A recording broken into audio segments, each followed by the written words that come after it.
This is the Wheel of Time Spoilers podcast. Your hosts are Seth Jacobson and Patrick Heiler.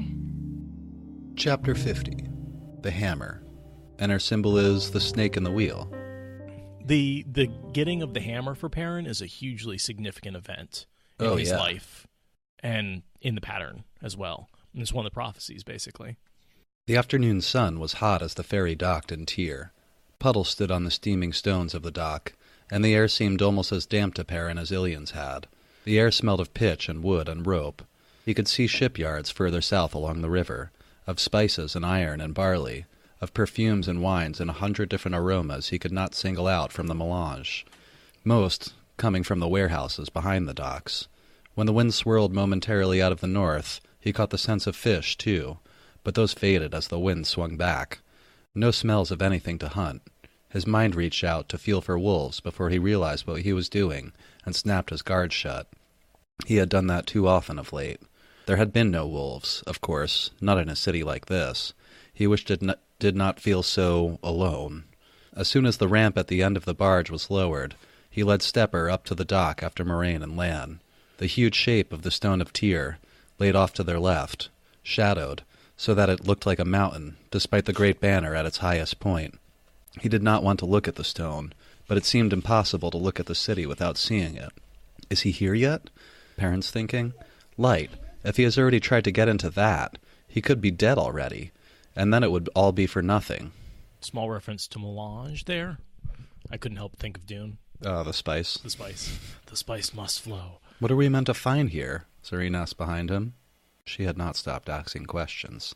She just did not ask them to the Aes Sedai or the warder. Just bugging him the whole time. What's going on? Tell me. Are we there yet?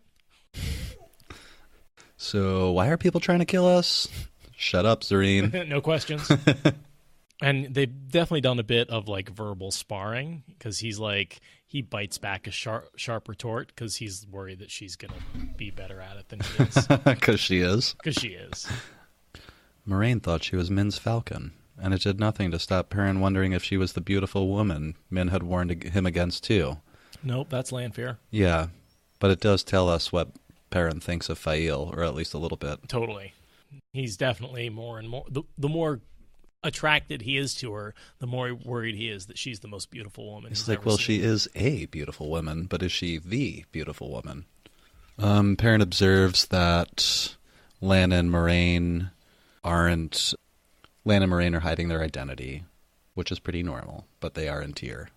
And as they enter the city, Perrin's kind of noting that Lael's ears were drooping till their tufts were hidden in his hair, and he looked at the people in the street worriedly. I just skipped like 2 pages, by the way. It's a lot of like banter between Zareen and Perrin, a little observation of Moraine, observation of what Tyr looks like. Yeah, the only thing I'd point out in there is that people have given up hope, and that's the influence of the Forsaken dreams that Bilal is putting out, that this loss of hope has come about because of the presence of the Forsaken. Lael goes on, these folk look defeated, Perrin. They did not look this way when I was here last. Even people who let their grove be cut down do not deserve to look like this. Something had gone out of too many of those faces. Hope, maybe. Curiosity. Do you think the Forsaken are somehow feeding off of that, or do you think it's more just a projection of... I don't really know what their intent is at manipulating a big group, but they all seem to, Ravine, Bilal, and Samael all do it to the cities that they're in control of. Right. And that's also the group that got together in the World of Dreams in the beginning of this book. Yeah. So, I wonder if it's a coordinated effort, or if they're using perhaps the same process. Probably both. I don't know what the point is, but not feeding off them. I mean, I don't know how that would work, or what you would be eating, or what that doesn't really fit anything. I feel like just suppressing them and making people not prepare for the last battle, not be themselves, Let the Lord of Chaos rule. Yeah, but worse, make sure nothing happens, Make sure everybody's having a bad day. Yeah, at this point, the world would be easy to conquer, if they had armies or were ready. And there's a good deal of silk because the sea folk trade across Shara. Mm-hmm. From Shara. From Shara. And Tyr is pretty close to Shara on the southern. It's like one of the first places to stop, except for maybe Mayen. Yeah. Is it Mayen? How do you say it? Mayen? I don't know that I'm... That's another Discord? thing I don't know anything Mayen? about. Mayen? Audiobooks say both? Okay, cool. It's Mayen in the glossary. The next thing I kind of noted is the soldiers frowned at Lan's sword and fingered their own, stared sharply at Perrin's axe and his bow. But in a way, despite their frowns and sharp looks, there was something beaten in their faces too, as if nothing were really worth the effort any longer. And they moved through the city, into a richer part of town. Perrin just observes how things change. I don't really have anything until they get to the inn. Yeah. The Star. The inn Lan chose, the Star, had a weaver's shop on one side and a smithy on the other, with narrow alleyways between. He does have a stout belly. Yes. But this is the innkeeper that lets the Black Aja into Moraine's room and deposit the hedgehog. Well, but that doesn't mean he's evil. No, he's certainly not evil, but he wasn't that trustworthy either. He's just not fat enough. He has a slight pouch. His stoutness is like his level of evilness. And he seems as beaten down as the other citizens, too. The light shine on you, mistress, and welcome, he sighed. And there's a smithy on the side of the inn, which is really, really loud. Yeah, and a weaver shop on the other side. Right. Zareen complains. No questions. How are we supposed to sleep with all this racketing? For Perrin, it's like a soothing lullaby, the smithy's hammer. He says, no questions? He asks her for some reason. That is an odd question mark. Well, no questions, he said with a smile, like he's teasing her a little bit, yeah. The balding man, whose name was Jura Harrot, showed them to their rooms himself. Apparently Moraine's silk dress and the way she kept her face hidden, taken with Lan's hard face and sword, made them a lady and her guard in his eyes, and so worthy of his personal attention. Perrin obviously took as some kind of retainer, and Zareen he was plainly unsure of, to her visible disgust, and Loyal was, after all, an Ogier. He called men to push beds together for Loyal, and offered Moraine a private room for her meals if she wished. She accepted graciously. So here Moraine is ignoring them, staring at nothing, and washing her hands with her cloak. Yeah. I was thinking that might have something to do with the taint of the Forsaken, that somehow she feels and it's just like gross, and she's unconsciously trying to wash her hands off. She feels something. She feels something. Yeah. She's like staring off into the distance, feeling. How do we go about finding Rand? Perrin asks her, but she did not appear to hear him. Moraine? It is kind of a weird scene. Mm-hmm. Remain close to the inn, she said after a moment. Tyr can be a dangerous city for those who do not know its ways. The pattern can be torn here. The last was soft, as if to herself. In a stronger voice she said, Lan, let us see what we can discover without attracting attention. The rest of you, stay close to the inn. Stay close to the inn, Zareen. Yeah. Stay close to the inn. Such a teenager. Yeah. But she said it quietly enough that they would not hear. This Rand, he is the one you called the... If she looked like a falcon right then, it was a very uneasy falcon. And we are in Tyr, where the heart of the stone holds, and the prophecies say, the light burn me, to Varen. Is this a story I want to be in? It's not a story, Zareen. For a moment, Perrin felt almost as hopeless as the innkeeper had sounded. The wheel weaves us into the pattern. You chose to tangle your thread with ours. It's too late to untangle it now. Light, she growled. Now you sound like her. And I feel like that is definitely one of Fael's flaws here in the beginning, is that she feels like she's in the middle of a story, so things must work out. Yeah. And that like she really needs to understand that this isn't a story. This is life. This is what happens to her. Kind of enjoyed, for whatever reason, that the next line is, he left her there with Loyal and went to put his things in his room. He just says that and walks away. He's like, I'm out. I'm so sick of this. Yeah. I'm going to go hammer on some stuff. I'm stressed. When he comes out of his room, they're both gone. The ring of hammer on anvil called to him.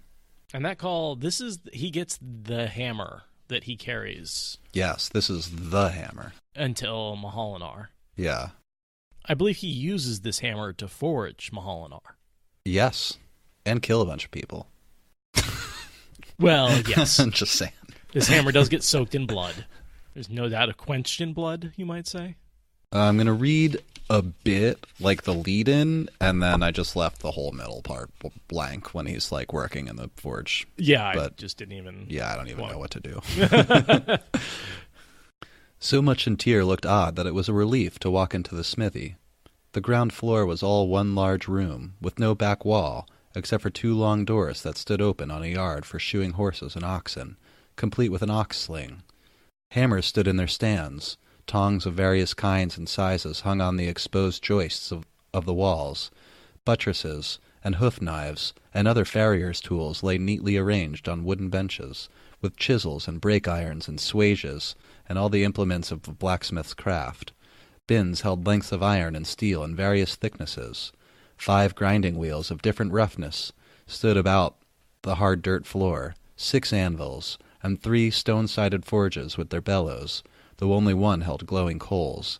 Quenching barrels stood ready at hand. The smith was plying his hammer on yellow hot iron, gripped in heavy tongs. He wore baggy breeches, and had pale blue eyes, but the long leather vest over his bare chest and apron were not much different from those Perrin and Master Luhan had worn back at Emmons Field, and his thick arms and shoulders spoke of years working metal. His dark hair had almost the same amount of gray that Perrin remembered in Master Luhan's. More vests and aprons hung on the wall, as if the man had apprentices, but they were not in evidence now. The forge fire smelled like home. The hot iron smelled like home. The smith turned to thrust the piece he was working back into the coals, and Perrin stepped over to work the bellows for him. The man glanced at him, but said nothing. Perrin pulled the bellows handle up and down, slow, steady, even strokes, keeping the coals at the right heat. The smith went back to working the hot iron, on the rounded horn of the anvil this time. Perrin thought he might be making a barrel scrape. The hammer rang with sharp, quick blows. The man spoke without looking up from his work. "Apprentice?" was all he said. "Yes," Perrin replied just as simply. I love the man relationship that's going on there. Like 2 people who are good at the craft, who just don't need to talk. It's just they both know what needs to get done, and he steps in and does it. I like that kind of, like, gives us a little bit about the smith's personality. He's sitting in there working, and this young man walks in and just starts doing stuff, and he just is only passively watching him, and he's like, well, like all his workers just left the other day. And he's like, well, let's see what this kid can do. Yeah. I'll pay him, if he actually knows what he's doing. And he seems to at least know his way around a smithy. Yeah. As I've learned, it's almost better to have someone who's willing to work hard and is ignorant than someone who is lazy and knows what they're doing. Sure. It just happens that Perrin is neither lazy nor neither lazy nor ignorant. He is the opposite of those. It turns out he's actually a pretty skilled blacksmith. Imagine how good he must have been. He hasn't practiced in like a year. Sure. And he was an apprentice in the Two Rivers, but this guy's like, yeah, you're totally a master. Yeah. Which means he was probably good enough to be a master for like a solid year or 2 before he left the Two Rivers.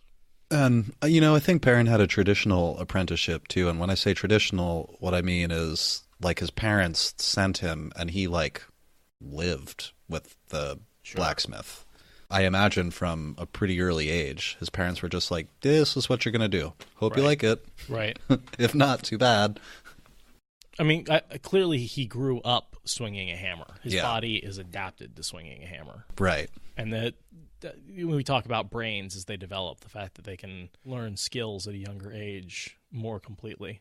And the same way Matt complains about milking his dad's cows, like, his dad was a dairy farmer and had all these stables of horses and things.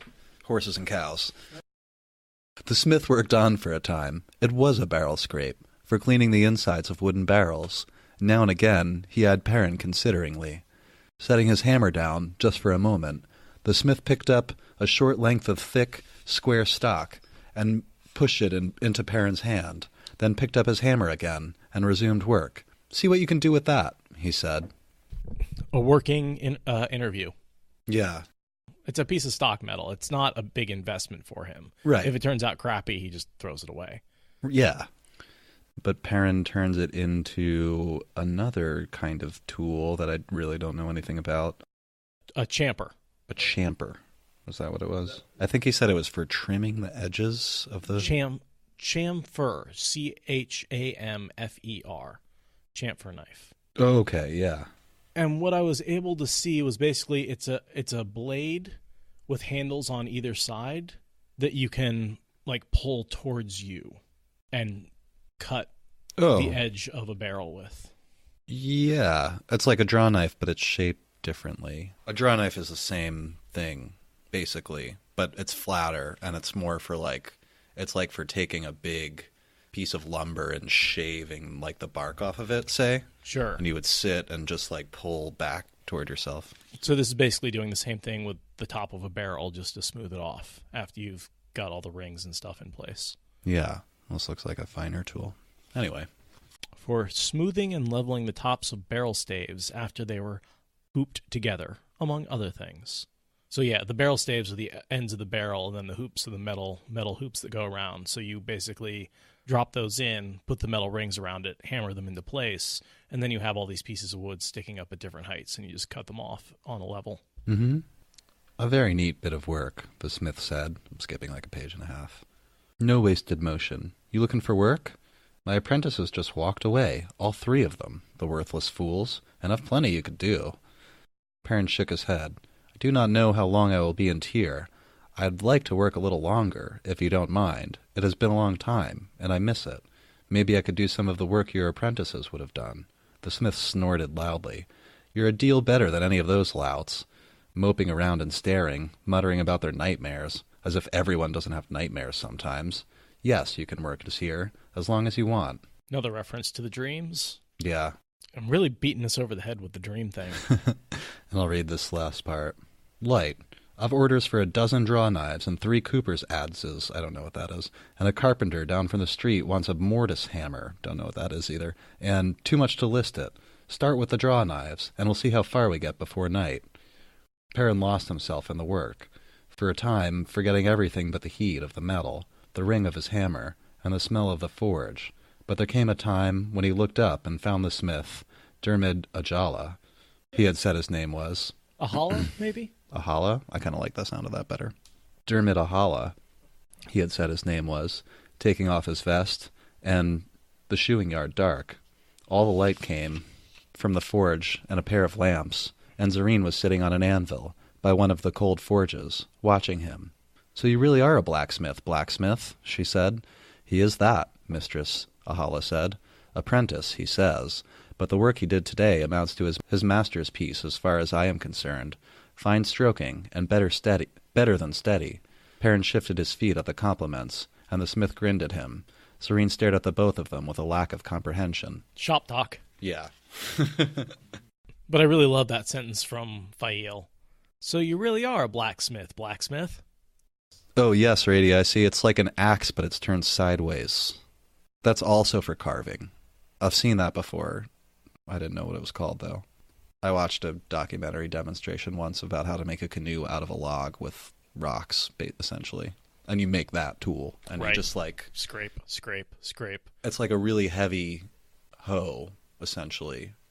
So's your mother. I saw it coming, but there's just no way around that. And you stand like with a foot on either side of the big piece, and you swing and carve out. There are so many puns in that. Just, I was like, it was running through my head as I was about to say it, and I was like, shit, there's no way around this. Because then I'm like, you stand straddling a large piece of wood and swing a hoe, and it's just like, Jesus. This is just riddled with... Well, and you said it, and like, I wanted to not make a your mother joke. And you looked at me, and I looked at you, and there was that half a second when we both knew I had to do it. I just had to. This is one of my favorite little quotes. Perrin notices Serene's eyes on his back, It was if she were touching him. For a moment, the herbal scent of her seemed overwhelming. Oh yeah, she's checking out his back, and when she gets turned on, that herbal scent, I think she sweats a little bit, and that herbal scent comes out. I think he's just intoxicated by her. I feel like I can kind of relate a little when you're falling in love and like that person's particular scent starts to mean more. But I think it's also that she's falling in love with him, and he is scenting that. He's smelling it? He's smelling it. Absolutely. She's totally that crushing makes on sense. him. And this is when his back is turned, so she's looking at him, and then that scent becomes overwhelming for a second. Yeah. I think it's just that when she's attracted to him, that herbal scent comes out a little bit more. And that's something that's consistent throughout all the books, that when he's pleasing her, doing the right thing, and she's all like into him, that herbal scent becomes stronger in his nose. I never really noticed that before. Yeah, it's her smell. But it's her smell for him. Perrin picked up the heavy hammer he had used, a 10-pound head with a handle as long as his forearm. It felt good in his hands. It felt right. The smith had glanced at his eyes once and never even blinked. It was the work that was important, the skill with metal, not the color of a man's eyes. No, he said sadly, one day I hope, but not yet. He started to hang the hammer back on the wall. Take it.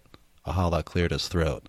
I do not usually give away good hammers, but the work you've done today is worth more than the price of that hammer by far, and maybe it will help you to that one day. Man, if I've ever seen anyone made to hold a smith's hammer, it is you. So take it. Keep it. Perrin closed his hand around the haft. It did feel right. Thank you, he said. I cannot say what this means to me. Just remember the one day, man. Just you remember it. I love this blacksmith. He doesn't ever come back, but he wins me over in this one scene as like a good dude. Like, he doesn't succumb to the Forsaken influence. He gives Perrin a hammer. He's just like, I don't know, one of my favorite fourth tier characters. He's like a non-character. He's like a non-character, but I remember him a lot. Like, he has a significant influence on Perrin. He gives him the hammer. Yeah, and he gives him that one day that he needs. This conversation is symbolic, too. I believe that the blacksmith thinks he's saying, like, well, hey, finish doing what you got to do. Why don't you take that hammer with you? And whenever you're done, come back here. Right. Work for me. Oh, totally. Totally. It's a good investment on his part. Yeah. And, you give him a 10-pound hammer, and now he's got to carry this thing around thinking about, It's also a solid strategy. But, for Perrin, it's symbolic. He's saying, if I've ever seen anyone made to hold a smith's hammer, it's you. So take this, keep it. And it represents for Perrin the life of simplicity and being a blacksmith that he truly wants. Yeah, which is why he's so grateful. And then, of course, the smith says, just remember the one day. Remember when it's all done, you can go back to this. You can come back. It'll always be here for you. Yeah. No, it's a huge moment in Perrin's life. And it's one of those moments where, well, I don't know how aware Perrin is of this, but like there's two different conversations happening at the same time. This is a symbolic moment, even though everything the smith says is literal. There's like 3 levels to this conversation. Oh, yeah. Yeah. You've got the level of, here's a hammer, remember that you can be a blacksmith one day. But it's also like life choices, and it's also about creation versus duty, and what you want versus what you have to do, and then violence versus creation. It's almost hard to go into all the different levels that it works on. He goes back to his room. Oh, he starts comparing the hammer and the axe. He hefted the axe in one hand, the hammer in the other. By weight of metal, the axe, with its half-moon blade and thick spike, was a good 5 or 6 pounds lighter than the hammer, but it felt 10 times heavier. Replacing the axe in the loop on its belt, he set the hammer on the floor beneath the peg, handle against the wall. Duty is heavier than a mountain. Axe haft and hammer haft almost touched, 2 pieces of wood, equally thick, 2 pieces of metal, near enough the same weight. For a long time, he sat on the stool staring at them. He was still staring at Lan when he put his head into the room. Come, blacksmith, we have things to talk over. I am a blacksmith, Perrin said, and the warder frowned at him. Don't go winter crazy on me now, blacksmith.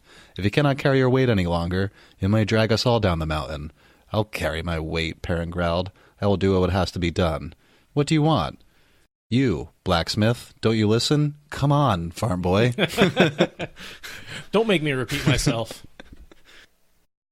No, and I do feel like Perrin gets a little bit stuck here in this. He insists he's a blacksmith long after he really should acknowledge that he is a leader. Yeah. You're a nation-smith, Perrin. Right. Not a blacksmith. You're a bondsmith. Yeah. In the parlance of Stormlight Archive. He brings people together. He will unite instead of divide. Perrin hurried into the hall and followed him toward the front of the inn, meaning to tell the warder he had enough of this blacksmith and farm boy. His name was Perrin Ibarra. The warder ducked into the inn's only private dining room, overlooking the street. Perrin followed him. Now listen, warder, you listen, Perrin, Moraine said. Be quiet, and listen. Her face was smooth, but her eyes looked as grim as her voice sounded. Isn't her face always smooth? That's what agelessness is. Well, yes, but, I mean, even like a kid can furrow their brow when their face isn't smooth. I know what you mean. It's like a neutral face, like she's not making a face. It's not that she's... Yeah, she just never has an expression on it. Yeah. Perrin had not realized anyone was in the room except for himself and the warder. Aeolus there, too. Because he's been out forging, and then... Did he shower afterwards? No, he just went straight to his room, and then... Yeah. So basically, Lan grabbed him as soon as he came back. Yeah. They were just waiting for him to finish up. I'm glad you decided to join us, farm boy, Zareen said sarcastically. Moraine would not say anything till you came. She just looks at us as if she's deciding which of us is going to die. Be quiet, Moraine told her sharply. One of the Forsaken is Tyr. The High Lord Salmon is Balal. She might as well pull his hair and run away. The flirting. Oh, yeah. Just like, please pay attention to me, Zareen says, without saying. Oh, yeah, and then we'll just completely ignore the bomb that Balal's in is the High Lord Salmon. Oh, yeah. That's what which we knew about, but yes, this is where.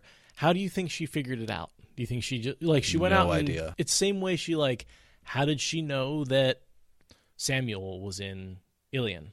She's like, oh, Samuel is Lord Brend. How she figures out who's who, I don't know. But figuring out that there's a new High Lord and weird stuff has been happening and putting that together, that makes sense. But figuring out which is which. That's what I'm... The best explanation for folks is that she knows the Forsaken pretty well.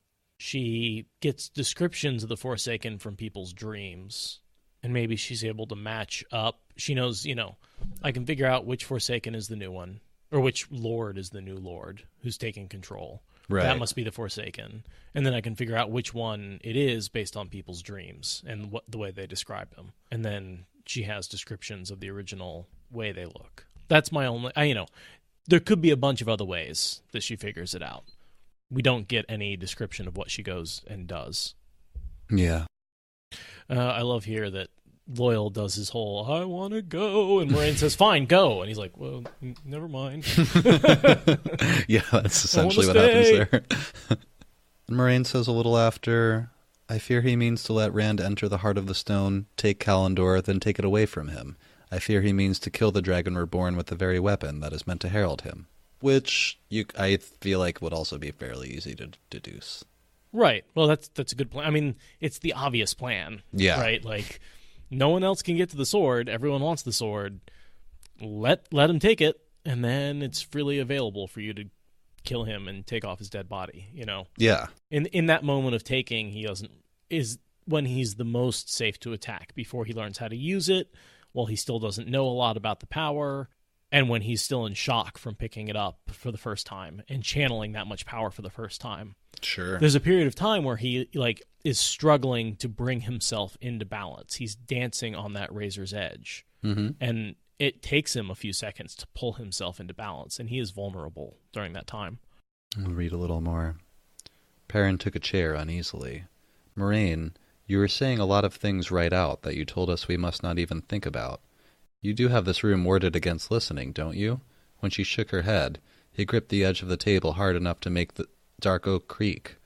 I do not speak of a Myrddraal, Perrin. No one knows the strength of the Forsaken, except that Ishamael and Lanfear were the strongest, but the weakest of them could sense any warning I might set, from a mile or more away, and rip all of us to shreds in seconds, possibly without stirring from where he stood. You're saying he can tie you in knots, Perrin muttered. Light, what are we supposed to do? How can we do anything? Even the Forsaken cannot stand up to balefire, she said. He wondered if that was what she had used on the Darkhounds. It still made him uneasy, yeah. What he had seen, what she had said then. I have learned things in the last year, Perrin. I am more dangerous than when I came to Emond's Field. If I can come close enough to Bilal, I can destroy him. But if he sees me first, he can destroy us all, long before I have a chance. He turned her attention to Loyal. What can you tell me of Bilal? Perrin's surprised, and so is Zareen that she would ask Loyal, which is dumb, because Loyal is like 100 years old. He spent his entire life reading. Of course, Moraine explains. Yeah, well, and I like the generation explanation as well, that when you have 100 generations of people, you have to pass, like playing a game of telephone. If you have to pass on a message 30 times, it's much more likely to stay intact than if you have to pass it 100 times. Sure. The highlights of what Loyal says are, he was called the Envious, that he forsook the light because he envied Lews Therin. He was called Bilal, the Netweaver, but I do not know why. She mentioned him playing a game of stones with Lews Therin and winning, she being the author of the book he's referring to, and that he always boasted of it. A little more, Silver writers say Bilal and Samael were both leaders in the fight against the Dark One, before they forsook the light, and both were masters of the sword. I'm sorry I could not tell you anything useful, he sums it up with. Perhaps you have, Moraine told him. I do not know the name, the Netweaver, or that he envied the dragon as well as his companions in the shadow. That strengthens my belief that he wants Kalendor. That must be the reason he has chosen to make himself a High Lord of Tyr, and the Netweaver, a name for a schemer, a patient and cunning planner. You have done well, Loyal. And he truly may be the greatest swordsman alive right now. Bilal? Bilal. But he and Lews Therin are the two who really took the game of swords and made it a game of war. They are the original Blade Masters. Yeah. Was Bilal the one? Wasn't Ishmael one too? A Blade Master? Or one of, like, the inventors of swordplay? I never thought of Ishmael as, he doesn't really focus on that. He's more of a plotter than a fighter. I'm responding to Aradia. I don't know if it sounded like that, but yes, I meant that the author of the book was talking about Bilal boasting about winning stones against Lews Therin. And we know he was a general and a planner and all these kinds of things. Like, I think he was, a major opponent and had a real chance of taking down Rand here. Yeah. Moraine just totally shot a hole in his plan. Like, out of nowhere, balefire, bam, gone. Like, he had this incredible plan that was really effective and was working, and he was a better swordsman and all these sorts of things. He would have had Kalendor, and he would have been by far the most powerful Forsaken after taking down the Dragon Reborn. It would have worked if so many people weren't interfering, right? Moraine, steps out from behind the corner and, just obliterates him. Right. But also, Semerhag sends the army of Trollocs. No, that's later. That's is it? That's in the Shadow Rising after Rand has the stone. Oh, that's right. He has Kalendor during that scene already. Yeah, easy to get those things confused. I totally have that as the same scene in my head. That's right in the beginning of the Shadow Rising. Guys, how exciting. We're getting to the end of the Dragon Reborn. We've got... How many chapters left? 6 more chapters. 1, 2, 3, 4, 5. 6 more chapters left, so that's a week and a half. A week and a half. In 2 weeks, we'll be done with the Dragon Reborn. And we're probably going to take a small vacation at the end of the Dragon Reborn. Oh, man, yeah, we were talking about that recently, but I was thinking of it as something that will happen, in the distant future. But I guess, yeah, we're right up on the end. So we've just got about a page left. And basically, Moraine says, I'm going in. Lan says he's coming with her, and she says okay. But Perrin and Fael have to stay behind. Yeah. And it turns out they end up staying behind because of the hedgehog trap. Oh, right. But they weren't even really needed for the plan anyway. I don't know, just kind of convenient. I'm just trying to figure out where to pick up. There is a thing that your news drove out of my head, Moraine, Lan is saying. A small thing, and I cannot see what it might mean. There are Aiel and Tyr. Aiel? Loyal exclaimed. Impossible! The entire city would be in a panic if one Aiel came through the gates. I did not say they were walking the streets, Ogier. The rooftops and chimneys of the city make as good hiding as the wastes. I saw no less than 3, though apparently no one else in Tyr has seen any of them. And if I saw 3, you can be sure there are many times that I did not see. It's not true. Jewel and Sandar saw them. It is, yeah. He didn't know what he saw, but he saw someone. Someone's on the roof. He just people doesn't know moving around the rooftops. It means nothing to me, Moraine said slowly. Perrin, why are you frowning in that way? He had not known that he was frowning. I was thinking about the Aiel and Remen. That Aiel and Remen, rather. He said that when the stone falls, the Aiel will leave the threefold land. That's the waste, isn't it? He said it was a prophecy. Yeah. Moraine here is like, there's no mention of the Aiel, just the people of the dragon. Yeah. You just don't know they're the same thing. Right. I have read every word of the prophecies of the dragon, Moraine said softly. In every translation, there is no mention of the Aiel. We stagger blindly, while Bilal weaves his nets, and the wheel weaves the pattern around us. But are the Aiel the wheels weaving, or Bilal's? Lan, you must find me the way into the stone quickly. Us. Find us a way in quickly. How does she get in? Any idea? I don't remember. She just kind of appears behind Bilal. She gets and Lan in. Him. Yeah. Does Lan, like, throw her through a window or something? Direct landline. As you command, Aes Sedai, he said, but his tone was more warm than formal. He vanished through the door. Moraine frowned at the table, eyes clouded in thought. Serene came over to look down at Perrin, her head tilted to one side. And what are you going to do, blacksmith? It seems that they mean us to wait and watch while they go adventuring. Not that I will complain. He doubted that last. First, he told her, I'm going to have something to eat, and then I'm going to think about a hammer. And try to puzzle out how I feel about you, Falcon, he thinks privately. That last word there is pretty significant. It's the first time I think he calls her Falcon. Yeah. In his head. First, I'm going to get something to eat, and then I'm going to think about a hammer. Then she just gets up and leaves after that, and she's like, what is this? Why are all the cute ones What's he talking about? Yeah, Bambi, I noticed that Lan smiled at her warmly, or more warmly than usual. I forget exactly how it was. Well, she's taking him with her. Yeah, she's letting him get his way. Yeah, those were some impactful. The rest of this book is pretty much an avalanche to the finish line. Everyone's in Tyr again. You know, we noticed we hit on all major plot lines here. Mm-hmm. When didn't someone see Rand? Did we not talk about that? Didn't Matt see Rand right when he got off the boat?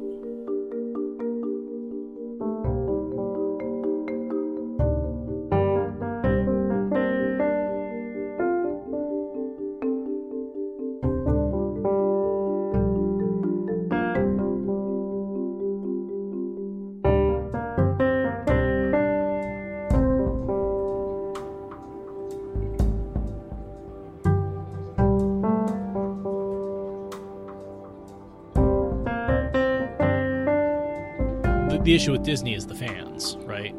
The movies are enjoyable on their own, and a lot of them I have a lot of nostalgia for. But the fact that you couldn't get away from Frozen's music for... Same thing with The Lion King. Because I love The Lion King when it came out, but I couldn't get away from the music for years. And so now when I hear Hakuna Matata, I just want to strangle somebody.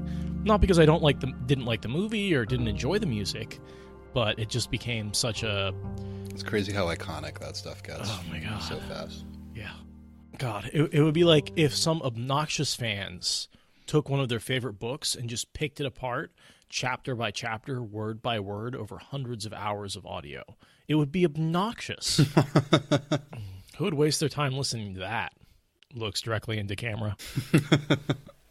All right, so there's some interesting stuff out there in terms of units of length and weight that it appears Robert Jordan may have messed with a little bit to get things to work. And that's important, particularly in this chapter, because of the 10-pound hammer. Yeah. I was reading an article breaking down this chapter, because this is the one where he forges stuff. And just a blacksmith really got into it and sort of criticized it, which I'm not going to do. But I thought the one interesting thing was it makes more sense if these are 7-pound hammers and like a 4-pound hammer. That's more likely what someone would use. Yeah. And with Jordan's alternate weight measurements that he uses sometimes, that would make about 10 pounds in world, would be about 7 pounds in our world. Oh, interesting. I never knew that. So it's an odd little... And the same thing with the circumference of the world, that if you take... Well, it's almost the opposite, where if you take Robert Jordan's lengths, the world is much larger than Earth, but if you use our measurements, it's about the same circumference. Essentially, I just don't take distances too seriously. And weights and measures. They sort of seem to change whenever they need to fit the plot. Yeah, sure. Numbers in armies, that sort of thing. Like, I could also make the argument that in a pre-industrial society, weights and measures aren't standard anyway. Right. Yeah, and then there's also something about a 10-day week. That weeks in his world are 10 days sometimes. I know there's supposed to be a calendar and stuff, but nobody ever references the day of the week it is. No. So... and I know that they exist, like they are out there, right? Yeah. No, I mean, we definitely know there are days of the week, and they're not the same as the ones we call them. Yeah, no. I pretty much just assume that there's inconsistencies in measurements that people use. That's why Rand has to start up his school across all the different places, and they haven't agreed on SI units yet. A foot is still the length of the king's foot. Anyway, I just wanted to do a primer on weights and measures here, because there's a pretty extensive blacksmithing scene, and... Yeah, it's really long. Yeah. There are certainly some inconsistencies in the blacksmithing, or some criticisms someone would make of the writing of blacksmithing. I still really enjoy the scene. Oh, yeah. I think it's fun. And I am willing to forgive Jordan some of his perhaps imperfections in describing the process to make the process feel alive. Oh, sure. And, there are not that many people out there who know about blacksmithing anymore. Right. Although, they're definitely out there. Sorry, guys. I'm looking for this article that I read recently. All right, so it's just a Reddit post. So about the weight, the hammer I use most of the time for general purpose forging is about 4 pounds. That is slightly heavier than what most smiths use, but not out of the norm. I also have a 7-pound hammer that was custom made for me. 7 pounds is way off the chart for one-handed use.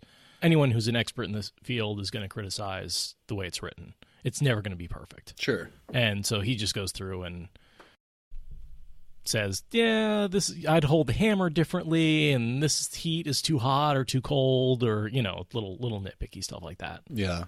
But it's in a good article if you really want to know more about how forging works. These are the things you'll get if you hang out in Discord, guys.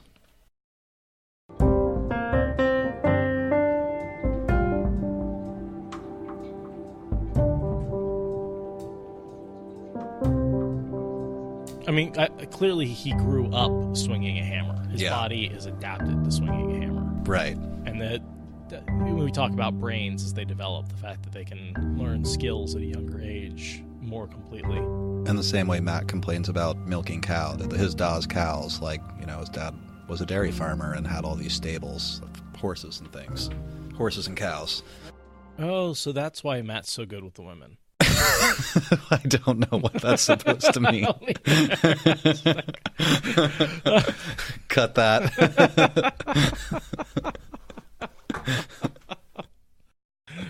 Well, I was trying to think of Perrin's so good at blacksmithing because of the fact that's what he did growing up, and Matt is so good at. And I couldn't think of anything that he was good at because of milking cows. Oh, all right. And that came out. That was not how I intended that joke. Oh, I get it, because cows are girls. Now I get it. Okay. I see where you were going. It just was. No, it just doesn't. That's not where it went. It's not working. Okay.